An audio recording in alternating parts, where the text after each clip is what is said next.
Assalamualaikum warahmatullahi wabarakatuh. Kami dari kelompok 2 ingin mempresentasikan materi tentang pengungkapan laporan keuangan. Perkenalkan, saya Nur Junianti dengan NIM 632000268 sebagai Ketua Kelompok. Perkenalkan, nama saya Dina Septia Miasibuan dengan NIM 632000087. Saya Ersita Nurdianti dengan NIM 632000175. Ada Mustika Dwiyanti dengan 632000017.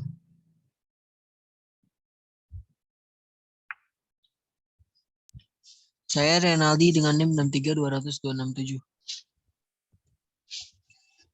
Pengertian laporan keuangan adalah konsep, metode, dan media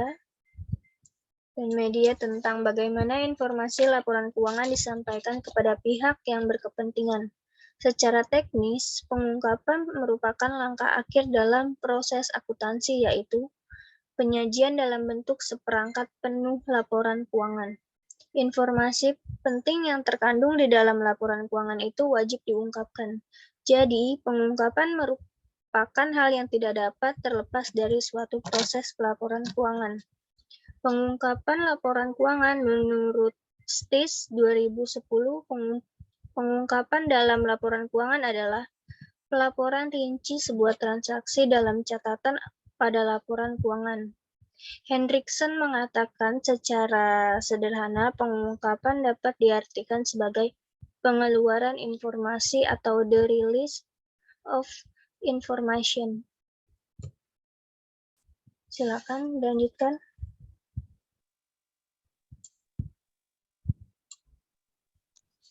Jenis-jenis pengungkapan laporan keuangan. Yang pertama, pengungkapan wajib.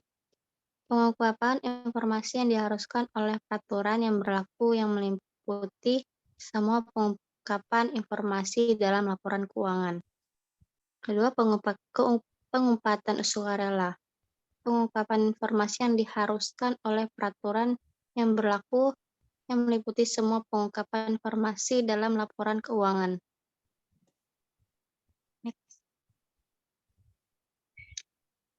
Syarat pengungkapan laporan keuangan. Syarat-syarat dari pengungkapan yang harusnya dipakai oleh sebuah perusahaan dalam menerbitkan laporan keuangan terdapat 5 bagian yang harus diungkapkan, yaitu 1. Cakupan pengakuan dan pengukuran laporan keuangan dasar, area atau bagian atau wilayah yang ditekan langsung oleh standar FASB yang ada. Laporan keuangan, seluruh informasi yang bermanfaat untuk kegiatan informasi kredit dan keputusan yang serupa. Silakan Ersita dilanjutkan. Metode pengungkapan. Yang pertama, bentuk dan susunan laporan. Yang kedua, terminologi dan penyajian yang terinci. Ketiga, informasi sisipan. Yang keempat, ikhtisar tambahan dan schedule-schedule. Yang kelima, komentar dalam laporan auditor. Keenam, pernyataan direktur atau ketua Dewan Komisaris.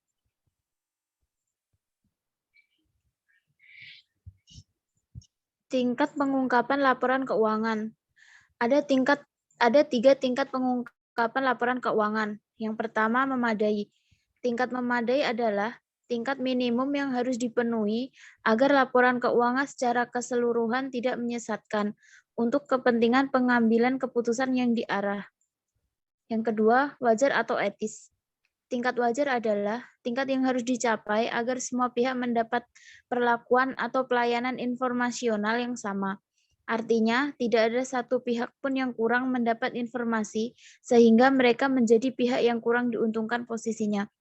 Dan yang terakhir adalah penuh. Tingkat pengungkapan yang tepat memang harus ditentukan karena terlalu banyak informasi. Sama tidak menguntungkannya dengan terlalu sedikit informasi. Daftar peraturan Badan Pengawasan menyangkut pengungkapan. Yang pertama ada penawaran umum. yaitu ada prospektus awal dan info memo. Kedua, ada pedoman mengenai bentuk dan isi prospektus dalam rangka penawaran umum. Ketiga, pedoman bentuk dan isi prospektus dalam rangka penawaran umum reksadana. Keempat, pedoman mengenai bentuk dan isi prospektus dalam rangka penawaran umum oleh perusahaan menengah atau kecil. Kelima, pedoman bentuk dan isi prospektus dalam rangka penawaran umum beragun aset.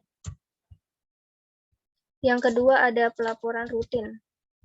Pelaporan rutin yaitu ada laporan tahunan, kedua pedoman penyajian laporan keuangan, ketiga keterbukaan informasi yang harus segera diumumkan kepada publik, keempat kewajiban penyampaian laporan keuangan berkala, kelima laporan realisasi penggunaan dana hasil penawaran umum, dan keenam keterbukaan informasi bagi emiten atau perusahaan publik yang dimohonkan pilot.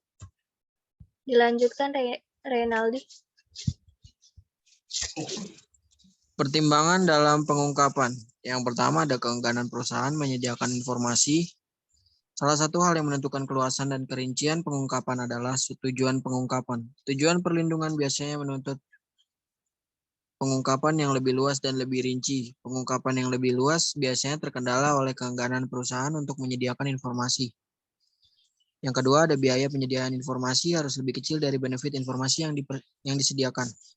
Kendala kriteria ini adalah kesulitan menentukan manfaat informasi. Meskipun sampai tingkat tertentu, biaya dapat diukur dengan cukup teliti. Bahkan dalam hal tertentu, biaya tersebut sangat tidak berarti. Bisa jadi mendekati nol, oleh karena itu kriteria ini akhirnya tidak pernah menjadi pertimbangan. Sekian presentasi dari kami. Maaf apabila ada kekurangan dari penulisan atau pengacapan. Wassalamualaikum warahmatullahi wabarakatuh.